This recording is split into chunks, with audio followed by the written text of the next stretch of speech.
সকলকে শুভেচ্ছা।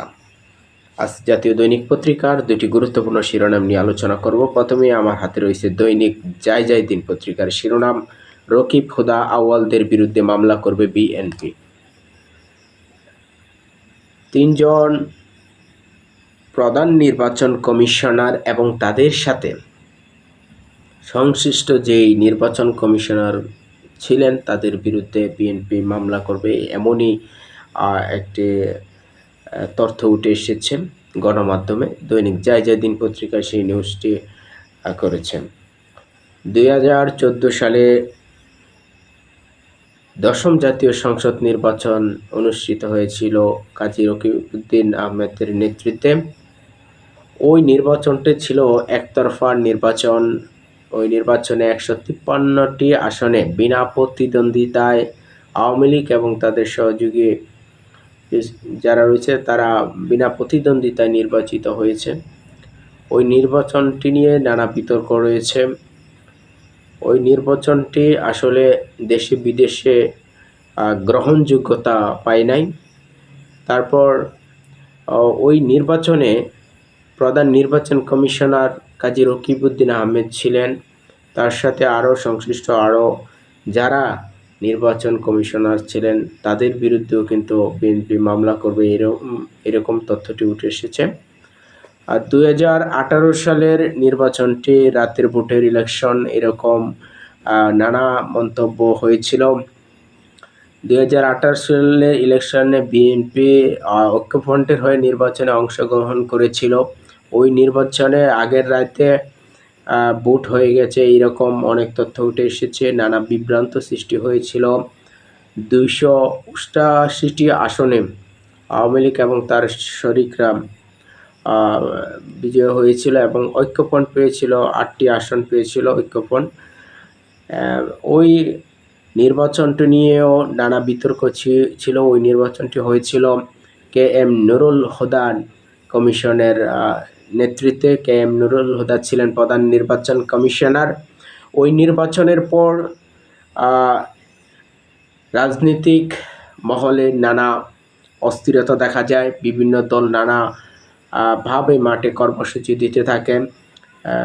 সাবেক প্রধানমন্ত্রী শেখ হাসিনার বিরুদ্ধে নানা কর্মসূচি তারা গ্রহণ করেছিল। দেশে গণতন্ত্র নেই, ভোটারবিহীন ইলেকশন হয়েছিল, জনগণ ভোট দিতে পারে নাই, নানা মন্তব্য হয়েছিল।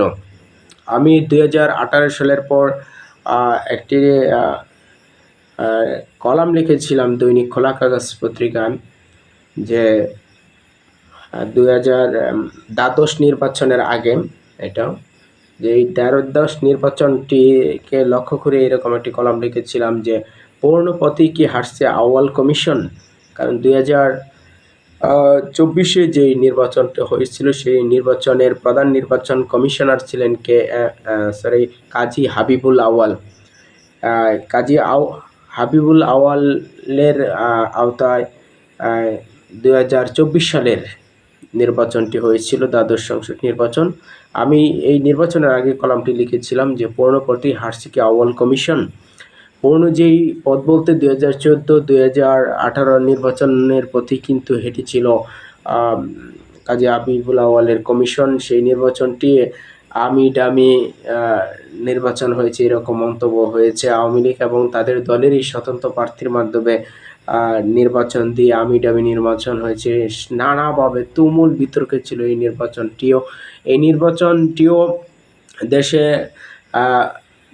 প্রধান বড় দল বিএনপি নির্বাচনে অংশগ্রহণ করে নাই, তারা এই নির্বাচন বর্জন করেছিল। এই নির্বাচনের পরেই দেখা গেছে 2024 সালের 5ই আগস্ট সাবেক প্রধানমন্ত্রী শেখ হাসিনার পতন হয়েছিল। যাই হোক, এই তিনটি নির্বাচনের 2014, 2018 এবং 2024-এর যারা প্রধান নির্বাচন কমিশনার ছিলেন এবং তাদের সাথে সংশ্লিষ্ট নির্বাচন কমিশনার তাদের বিরুদ্ধে মামলা করবে বিএনপি, এরকম তথ্য উঠে এসেছে। তারপর আমার হাতে আরেকটি শিরোনাম রয়েছে, অডিও ফাঁস, চাকরির জন্য 10 লাখ টাকা ঘুষ দাবি ফেনীতে সমন্বয়কের বিরুদ্ধে মামলা। প্রথম আলোর এই রিপোর্টটি। আমরা দেখেছি 5 আগস্টের পরে দেশের বিভিন্ন অঞ্চলে সমন্বয়কদের নামে নানা বিতর্ক সৃষ্টি হয়েছে, তাদের নানা কুকর্ম প্রকাশ পেয়েছে। সেরকমই একটি নিউজ আমরা প্রথম আলোতে দেখলাম আজ, যে ফেনীতে একজন সমন্বয়ক নাহিদ রাব্বি, উনি 10 লাখ টাকা ঘুষ চেয়েছেন যে চাকরি দিবেন।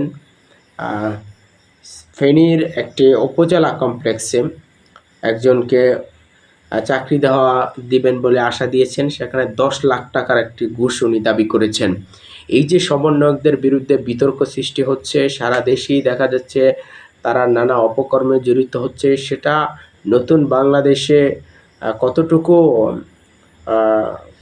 ভালো ফলাফল বয়ে আনবে তা বলাই মুশকিল হচ্ছে। কারণ এই ছাত্র সমন্বয়ক যারা, তাদের নেতৃত্বেই কিন্তু সাবেক প্রধানমন্ত্রী শেখ হাসিনার পতন হয়েছিল। কিন্তু দেখা যাচ্ছে আগে যে বৈষম্য রয়েছে এখনও সেরকম বৈষম্য দেখা যাচ্ছে। মব জাস্টিস হচ্ছে, আইন নিজের হাতে নেওয়ার চেষ্টা করা হচ্ছে। বিভিন্ন অনিয়ম দুর্নীতিতে বিভিন্ন সময় দেখা যাচ্ছে এই সমন্বয়কদের নাম উঠে আসছে। আজ এই পর্যন্তই, সকলকে ধন্যবাদ।